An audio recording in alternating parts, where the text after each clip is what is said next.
곽수종의 뉴스 정면 승부. 곽수종의 뉴스 정면 승부.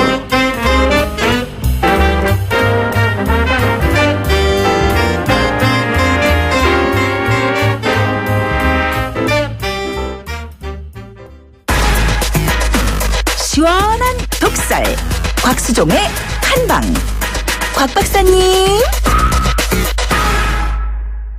곽수종의 뉴스 정면 승부 3부 시작하겠습니다.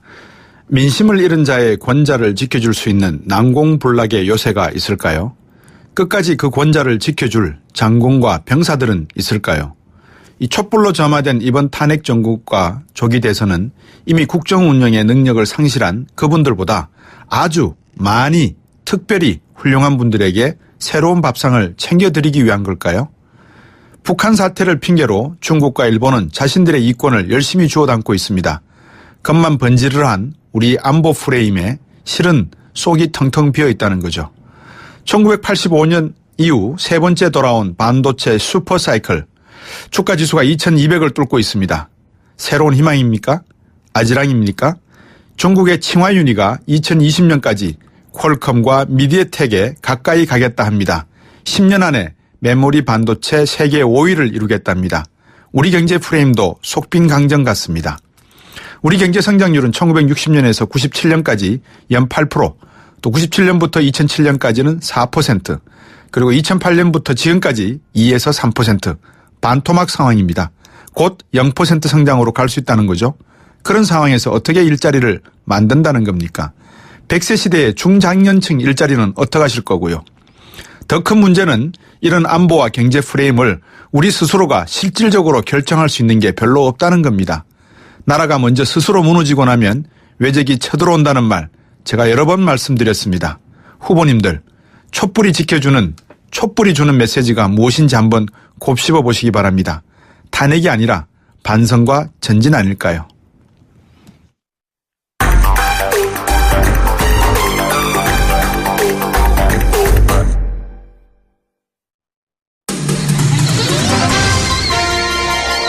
정면 스포츠. 네, 오늘 하루 동안 있었던 스포츠 소식 정리해드리겠습니다. 정면승부 중앙일보 박민 기자입니다. 안녕하세요. 네, 안녕하세요. 요즘 프로야구의 그 캔자시티에서 로얄스에서 온 외국인 감독 계시죠? 네, 맞습니다. 그 SK의 미국 출신 트레이 힐만 신인 감독인데요. 예. 그 사실 SK가 올 시즌 개막 후에 6연패를 당했다가 네. 또 이후에 12승 3패를 기록하면서 예. 그 3위를 달리고 있고요. 예. 그래서 힐만 감독의 리더십이 화제가 되고 있습니다. 역시 미국이 좋네요. 네. 아무래도 그 힐만 감독이 그 우리나라에서는 역대 두 번째 외국인 감독이고요. 네. 그 요즘에 그 부드러운 리더십이 굉장히 화제가 되고 있는데. 부드러운 리더십요? 네, 맞습니다. 그 SK 정희윤 선수가 그 15일 하나전에서 홈런을 치고 예. 그 더가웃에서 힐만 감독의 가슴을 예. 또 주먹으로 툭 치는 예. 그 파격적인 세레머니를 펼쳤는데요. 예. 아무래도 감독과 선수 사이의 권위의 벽이 예. 허물어진 그 장면으로 볼 수 예. 있고 예. 또 힐만 감독은 경기 전에 그 배팅볼 투수를 자청하기도 합니다. 예. 근데 우리나라 분들에게는 이게 잘 이해가 안 되실 수 있어요. 그러니까 미국인들이 가지고 있는 이 벽이 없는 이런 생활은 사실 하루아침에 만들어지는 게 아니거든요. 그죠? 그런데도 불구하고 우리 정희윤 선수는 그거를 이렇게 할 수 있다는 것은 마인드가 상당히 자유로운 영혼인가 봅니다. 네, 정확한 지적이신데요. 네. 사실 국내 감독이라면 또 상상조차 할 수 없는 장면이었다. 또 이런 의견도 있고요. 네. 또 힐만 감독이 먼저 정희훈 선수에게 다가가서 또 스트레스 받는 일이 있다면 날 쳐도 좋다고 말할 만큼 예. 또 그렇게 적극적으로 선수들을 다독이고 있습니다. 예. 물론 부드러움도 상당히 중요한 덕목 중에 하나입니다만, 덕자 무적이라고 덕이 있는 사람들은 적이 없을 수 있습니다만, 야구도 경기니까 전술은 있어야 되지 않겠습니까? 네, 맞습니다. 그 힐만 감독은 2006년에 일본 니온의 우승을 이끌었고요. 예. 또 말씀하신 대로 2008년부터 3년 동안은 또 미국 캔사스시티 감독을 역임했었는데, 네. 그래서 미국의 그 빅볼과 일본의 아기자기한 스몰볼을 절묘하게 조합해서 예. 또 팀 홈런이 37개로 1위고요. 또 가끔은 대담한 스퀴즈 번트까지 선보이고 있습니다. 예. 그러니까 이런 힐만 감독 같이 뜨면은 막 칭찬하다가 또 성적이 나쁘면은 또 막 비난하고 그러는 게 우리나라의 어떤 스포츠계의 또 다른 하나의 병폐인 것 같은데 힐만 감독 같은 분 이런 감독을 우리나라에서도 조금 양성을 할 필요도 있지 않습니까? 그죠? 네, 정확한 지적이시고요. 초반에 사실 연패에 빠지면서 예. 의구심을 갖는 의견도 많았고요. 예. 말씀하신 대로 국내 감독도 이렇게 양성을 해서 예. 또 이렇게 뭐 덕장을 만드는 것도 하나의 방법일 것 같습니다. 예. 아이스하키 대표팀 돌풍이 만만치 않은 것 같습니다. 네, 그 남자 아이스하키 대표팀이 오늘 우크라이나에서 열린 네. 세계선수권 2부 리그에서 또 헝가리의 3대1 역전승을 거두면서 네. 또 3연승으로 단독 선두를 달리고 있고요. 예. 또 이번 대회는 6개국이 참가해서 그 상위 2개 팀이 예. 일부 리그 월드 챔피언십으로 승격하는데요. 예. 그 남은 2경기에서 한 경기만 이겨도 예. 또 우리나라가 그 꿈의 리그로 첫 승격하게 됩니다. 예. 뭐 정유라 사건 이후의 현상인지 모르겠습니다만 공부 못하는 운동선수는 대학 가기 힘들어진다. 뭐 이런 이야기가 나오네요. 네, 오늘 연세대와 고려대가 그 2021년 학년도부터 네. 그 체육 특기자 선발 때 최저 학력 기준을 적용한다고 밝혔는데요. 네. 그 현재 중학교 3학년 학생이 그 체육 특기자로 연고대에 입학하려면 네. 또 운동과 학업을 그 병행해야 합니다. 예. 근데 이거 맨날 말로만 그랬지 뭐 실제로 뽑게 되면은 자 학교 선전하느라고 학업과 관계없는 선수들, 능력 있는 선수들을 뽑는 게 또 현실 아니었습니까? 그죠? 스포츠계 의견은 어떻습니까? 네, 그 사실 그게 병폐로 남아 있었는데요. 네. 그래도 올해 그 한국 대학 스포츠 총장 협의회가 네. 또 학점 평균이 그 C0 미달인 선수는 예. 또 대학 스포츠 리그에 출전하지 못하는 제도를 시행 중이고요. 예. 그 사실 그 어렸을 때 운동만 시키다가 그 대학 가서 공부하라고 또 억지로 제도를 만들면 또 선수만 피해본다는 의견도 있고요. 네. 또 반면에 공부하는 학생 선수기 만들기는 또 반드시 필요하다는 의견도 있습니다. 예. 한 10년이 지난 뒤에 결과를 봐야 되겠군요. 이 제도도. 네, 맞습니다. 오늘 말씀 잘 들었습니다. 고맙습니다. 네, 감사합니다. 예. 중앙일보 박민 기자였습니다. 곽수종의 뉴스 정면 승부. 방송 들으시고 의견 있으신 분들은 지금 바로 샵 0945, 샵 0945. 짧은 문자 50원, 긴 문자 100원이 부과되는 휴대전화 문자 메시지를 보내주세요. 오늘 들으신 방송은 YTN 라디오 홈페이지와 곽수종의 뉴스 정면 승부 팟캐스트를 통해 다시 확인할 수 있습니다.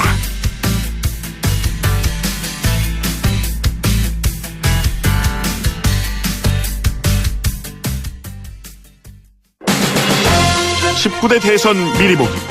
여론을 알면 민심이 보인다. 데이터를 보면 내일이 열린다. 예, 19대 대선 미리 보기 시간입니다. 오늘도 여론조사 전문가 두 분 모셨습니다. 아젠다 센터의 이상일 대표 안녕하십니까? 네, 안녕하십니까? 리얼미터의 이택수 대표 안녕하십니까? 네, 안녕하세요. 예. 우리 이택수 대표가 리얼미터도 운영을 하고 계시니까 네. 지금 전반적인 여론조사 결과 한번 네. 쭉 뭐 브리핑 청취자분들 위해서 해 주시겠습니까? 네. 추세. 지난주까지는 양강구도에서 2강 3중 뭐 이런 얘기가 있었는데 네. 2강 3양 뭐 이런 얘기가 있었는데 최근에 발표된 네. 한국일보 코리아타임스 의뢰 한국리서치 조사와 데일리안 RN서치 조사를 보면 1강 1중 3약 뭐 이런 구도로 재편되는 것이 아닌가 싶은데요. 네. 한국일보가 한국리서치에 의뢰한 것인데요. 네. 응답률은 21%, 표본 오차는 95% 신뢰 수준에서 플러스 마이너스 3.1%포인트고요. 네. 24일과 25일 전국 유권자 1000명 대상으로 조사했습니다. 네. 중앙선거 여론조사 심의위원회 홈페이지를 참고하시면 되겠는데요. 네. 이 조사에 따르면 문재인 40.4%, 네. 안철수 26.4%, 예. 홍준표 10.8%, 심상정 8%, 예. 유승민 5.1%. 예. 이런 순으로 나타났고요. 예. 또 데일리안이 RN서치에 의뢰한 조사인데요. 23일부터 25일까지 조사했고요. 전국 19세 이상 성인 남녀 1,772명, 예. 무선 100%였고 예. 응답률은 4.4%, 표본 오차는 플러스 마이너스 2.3%포인트였고요. 자세한 내용은 역시 중앙선거 여론조사 심의위원회 홈페이지를 참고하시면 되겠는데 네. 이 조사에 따르면 문재인 44.3%, 예. 안철수 26.1%, 예. 조금 전 한국일보 조사보다는 문재인 후보의 지지율이 더 벌어졌네요. 4%포인트가량 더 높아서 예. 대략 18% 30포인트가량 야. 격차가 나고요. 예. 그다음에 홍준표 14.8%, 15%에 거의 근접한 수치를 나타내서 네. 아까 한국일보 10.8%보다 4%포인트 조사 결과를 나타냈습니다. 예. 그리고 유승민 4.6, 심상정 4.3, 거의 5%에 근접한 수치를 나타냈는데 네. 아까 한국일보에서는 심상정 후보가 8%까지 오른 그렇죠. 수치를 나타내서 예. 잘하면 10%까지도 갈 수 있지 않겠느냐 뭐 이런 기대를 하게 되는데 예. 역시 TV 토론 효과가 이번 두 조사에는 가장 큰 영향을 미쳤다 이렇게 봐야 될 것 같습니다. 근데 이 이상일 대표 방금 네. 우리 이택수 대표가 읽어주셨는데 말씀해 주셨는데 이 뭡니까 무선 전화로 하면 네. 대부분 젊은 층들이 응답하는 걸로 알려져 있지 않습니까? 네네. 근데 뜻밖의 홍준표 후보가 14.8%예요. 예, 이게 지금 무선 전화와 유선 전화 비율 사용에 예. 따라서 약간의 편차가 있는 게 아니냐라는 논란은 있는데 이제 예. 무선 전화를 한다고 하더라도 예. 뭐 꼭 젊은 층만 조사를 하는 건 아니죠. 이제 물론 그렇죠. 이렇게 연령이나 지역에 대한 예. 쿼터라고 하는데 할당을 예. 지키기 때문에 예.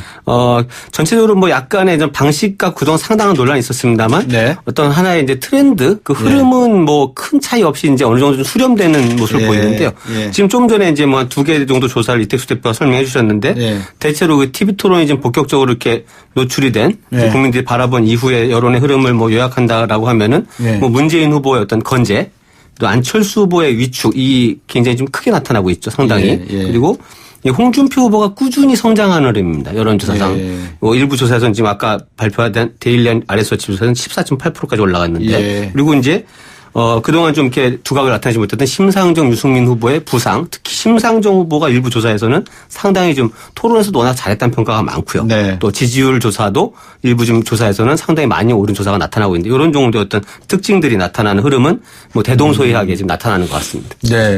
과거에 TV 토론이 그렇게 영향력이 있었습니까? 이택수 대표? 과거에는 뭐 그다지 크지는 않았었습니다. 예. 그럼에도 불구하고 2012년 대선을 돌이켜보면은 예. 박근혜 문재인 두 후보가 워낙 박빙의 승부를 펼쳤기 예. 때문에 예. 이정희 당시 후보에 예. 의해서 예. 뭐 약간의 영향이라도 당시에는 판세 큰 충격을 줄 수 있는 상황이었는데 네. 뭐 지금과 비교해 보면 예. 이제 파장이 그렇게 크지는 않았을 거라고 보는 건데요. 이번에는 워낙 그 후보들이 많기 때문에 그렇죠. 영향을 조금 더 미칠 수 있다고 보는 거고 예. 워낙 압축적으로 지금 대선이 진행이 되고 있기 때문에 네. 표심을 결정하지 못한 사람들한테 유권자들한테는 영향을 미칠 수 있다고 보는 건데요. 예. 한국일보 아까 소개한 한 조사에 이런 문항이 있었습니다. TV 토론을 가장 잘했다고 생각하는 후보는 누구냐 네. 이렇게 물었을 때 예. 심상정 후보가 27.2%로 가장 예. 높았고요. 예. 두 번째 유승민 22.1%. 예. 두 후보가 오차 범위 내에서 예. 1, 2위를 기록했고요. 예. 그다음에 문재인 후보가 12.6%, 예. 홍준표 후보가 5.9%, 예. 안철수 후보가 5.1%. 예. 단 이 조사는 1, 2, 3차 TV 토론에 한정된 문항이고요. 예. 어제 실시된 조사는 아직 반영이 안 된 건데 예. 어제는 또 문재인 후보가 또 다른 후보에 비해서 많은 공격을 받았고 예. 거기서 대응을 잘 못했다는 여러 다른 정당의 이제 평가가 있었기 때문에 네. 조금 더 문재인 후보가 1, 2, 3차에 비해서는 조금 불리하지 예. 않았느냐라고 보는 건데요. 일단 심상정 후보가 이제 많이 부각이 된 이유는 사실 뭐 문재인 후보에 비해서 진보 진영 유권자들만 계속 바라보고 초지일관된 그렇죠. 입장을 견제하면 되는 것이기 때문에 네. 이제 문재인 후보 같은 경우는 이른바 집토끼뿐만 아니라 이제 산토끼 계속 박스권에 갇혀 있다는 얘기가 있었고 확장성이 없다라는 얘기가 있었기 때문에 네. 중도층까지 아우르기 위해서는 여러 가지 이슈와 관련해서 좀 모호한 측면들을 계속 얘기하다 보니까 네. 어떻게 보면 안철수 후보랑 비슷하게 네. 좀 이슈와 관련해서 왔다 갔다 하는 모습을 좀 보였고 그런 네. 부분과 비해서는 심상정 후보나 유승민 후보는 초지일관 진보 이 보수 입장을 대변했기 때문에 네. 좀 평가가 좋았던 것이 아닌가 싶습니다. 예, TV 토론 보고 난 다음에 지지 후보를 바꿀 의향이 있다는 쪽이 좀 생겼을 것 같은데. 네, 그렇죠. 또 연령대는 어떤 분들이 그렇게 많이 마음을 뭐 변하시나요? 그 조사마다 조금씩 다르긴 합니다만 이제 아무래도 그 지금 연령이 낮은 쪽에서 보면 지지 예. 후보를 바꿀 수 있다 이런 응답들이 높게 예. 나타나는 편인데 이거는 이제 특정 후보에 대한 유불리보다는 예. 이 각 후보의 지지층 특성을 좀 더 강하게 봐야 될 것 같아요. 예를 들어서 지금 이제 대체로 그동안 분석에서는 문재인 후보가 이제 예. 40대 이하 연령층에서 지지율이 높고 또 양강 구도를 형성했을 당시 안철수 후보가 50대 이상에서 지지가 좀 많이 나타났다 이렇게 보여지는데 그렇다고 해서 지금 지지 후보를 바꿀 수 있는 사람들이 젊은 연령층이 많다라는 것이 문재인 이런 것들 불리하냐 이런 건 아니고요. 예. 실제로 그 40대 이하 연령층은 그 각 연령대에 약간 분포가 다르지만 1, 2위 자체가 보수 후보는 별로 인기가 정말 없기 때문에 예. 문재인 안철수 후보로 재편이 돼 있는 상태거든요. 근데 예. 안철수 후보의 지지층은 전 연령층에 걸쳐서 지지의 강도나 견고함이 좀 떨어지는, 그러니까 왜냐하면 급속히 모여든 인기이기 때문에 그런 예. 부분이 있죠. 그래서 이번 TV 토론 아까 좀 설명하셨습니다. TV 토론의 영향력이 큰 이유 중에 하나는 예. 이 안철수 후보 현상, 안철수 현상 때문이라고 볼 필요가 있습니다. 예. 그러니까 조기 대선이라는 국면 그리고 예. 급격하게 불어온 안풍이 양강구도를 형성한 상태에서 TV 토론이 본격적으로 들어갔기 때문에 예. 이 결국 그동안 이제 나름대로 그 정당과 후보의 지지층을 견고하게 쌓아온 후보들보다는 예. 안철수 후보가 이 지지층을 묶어내거나 확장시키느냐 아니면 여기서 뺏기느냐 이런 부분이 이제 TV 토론에서 영향력이 좀 나타나는 부분이 있고요. 또 네. 그동안 보이지 않았던 이제 일종의 자유 토론 형식, 이게 어떻게 보면은 조금 지엽적인 부분일 수 있지만 후보의 어떤 역량이나 네. 뭐 이런 부분들이 좀 잘 드러나는 부분이 있어요. 과거처럼 이렇게 다 짜여진 질문, 미리 사전에 제공된 질문을 그렇죠. 모범 답안 써갖고 와서 발표하는 식이 아니고 예. 각 후보 사이에 서로 공격이나 이런 것이 예측 불허 형태로 벌어지다 보니까 예. 거기에 대한 대응이나 어떤 이제 뭐 논리적인 어떤 그 네. 언변 그리고 상대에 대한 어떤 공격의 예. 적절성 뭐 이런 예. 것들이 다 종합적으로 평가되면서 예. 후보의 어떤 역량들을 잘 드러내게 되죠. 이러면서 TV 토론에 따라서 이게 지금 지지율이 출렁거리는 정도가 과거에는 볼 수 없었을 정도로 좀 크게 나타나는 현상입니다. 근데 이 와중에 지금 주목할 부분은 이제 심상정 후보와 유승민 후보인데요. 예. TV 토론 아까 지금 그 조사 발표 결과 하시면서 가장 잘했다라고 나오는데 지지율은 상대적으로 좀 굉장히 저조하죠. 이게 유승민 후보 같은 경우는 토론은 굉장히 잘했다고 나오는데 지금 계속 당에서는 후보의 오히려 후보 사퇴를 압박하면서 단일화 얘기를 좀 하고 있어 후보의 발목을 잡고 있는 상황이고. 그러니까 네. 이게 국민들이 볼 때 이 사람이 완주할 건지 아닌지 의심스럽죠. 그리고 심상정 후보도 사실은 과거에는 이 정의당이나 이제 예전에 이제 뭐 민노당부터 해서 예. 항상 이 진보정당, 주류정당하고 통합을 해왔던 그 역사가 좀 있습니다. 그래서 예. 완주를 하지 않았던 어떤 예. 시대가 많이 있었기 때문에 이런 부분들이 그동안 지지율, 이 후보의 역량에 비해서 지지율이 좀 저평가된 부분이 있는데 예. 최근에 아마 이번 대선에서는 특히 정의당 심상정 후보 같은 경우는 끝까지 완주하겠다는 지금 의사를 정확히 밝히고 있고 예. 또 이 문재인 대세론이 다시 올라갈 경우에 네. 정권 교체에 대한 불안감이 좀 사라지면 사라질수록 이 진보 정당에 대한 소신 투표가 좀 살아날 수가 있거든요. 예. 그 지지율이 올라갈 수도 있고 내지는 이게 반대로 좀 문재인의 어떤 뭐 대세론이 불확실해진다 이럴 경우에는 오히려 예. 전략적 투표, 그러니까 사표 방지를 위해서 예. 대세를 몰아주는 이런 투표가 나올 수 있기 때문에 아마 지지율이 어떻게 나올지가 아직 굉장히 관심이 되는 이런 부분이 있습니다. 그 안철수 후보의 어떤 지지율을 말씀해 주시면서 사실 안철수 후보의 원래 콘크리트 지지율은 10%대 초반, 여기에다가 중도와 보수가 갈 곳을 잃어서 얹어준 게 한 15% 정도 된다고 보면 25%가 아마 안철수 후보가 가지고 있는 총 자산의 가치가 아니겠는가라고 뭐 평가를 하시더는 것 같아요. 보니까 대부분. 네네. 그렇게 봐도 큰 문제는 없겠죠. 그렇습니다. 지금 한국일보 조사가 이제 26.4%였고 예. 또 아랜서치 조사가 26%. 예. 뭐 대략 25%를 살짝 넘는 예. 수치가 나타나고 있는데요. 예. TV 토론의 그 평가에 있어서 아무튼 가장 저조한 저조한 평가를 평가 5.1%. 받았었고 예. 또 본격적인 뭐 검증 혹은 네. 네거티브 공방에 의해서 지난주에 발표된 이제 조사들을 보면 네. 문재인 후보의 호감도 비호감도랑 안철수 후보의 호감도 비호감도가 거의 비슷한 수준으로 네. 갔기 때문에 그 얘기는 뭐냐면 안철수 후보가 호감도는 굉장히 높았었는데 네. 최근 이제 검증 과정을 거치면서 호감은 조금 줄어들고 비호감도가 좀 늘어나는 그래서 두 후보가 좀 비슷한 처지에 갔던 것이죠. 그래서 안철수 후보 지지율이 이제 좀 빠진 측면이 있죠. 예. 그러다 보니까 지금 25% 언저리까지 갔는데 말씀하신 대로 국민의당 지지율이 당 포스터에서도 국민의당 이름을 뺄 정도로 지금 20%를 넘지 못하고 있는 수준이기 때문에 예. 그래서 미니멈 국민의당 지지율 대략 뭐 15% 안팎 네. 그까지도 사실은 빠질 수 있다라고 볼 수도 있겠지만 예. 이제 안철수 후보나 국민의당 입장에서는 매 선거 때마다 안철수 후보가 숨겨진 표심이 있었다. 네. 안철수 후보는 여론조사보다 항상 뭐 5% 내지 10%는 더 나왔다라고 보기 때문에 앵커님께서 말씀하신 대로 대략 한 20에서 25%는 콘크리트 지지율이 아니겠느냐. 예. 더 이상 떨어지지는 않을 것 같은데요. 예. 일단 홍준표 후보의 지지율이 지금 15% 육박하기 그렇죠. 시작했고 예. 또 유승민, 심상정 두 심상정 후보의 지지율을 합하면 또 10% 넘기 시작했기 때문에 예. 유, 심 이 세 후보를 합치면 지금 25에서 30%까지 지금 그러니까요. 올라가고 있거든요. 예. 그러면 40%가량을 지금 박스권에 갇혔다고 하는 이제 콘크리트 문재인, 지지율을 갖고 있는 문재인 후보 지지율 40% 예.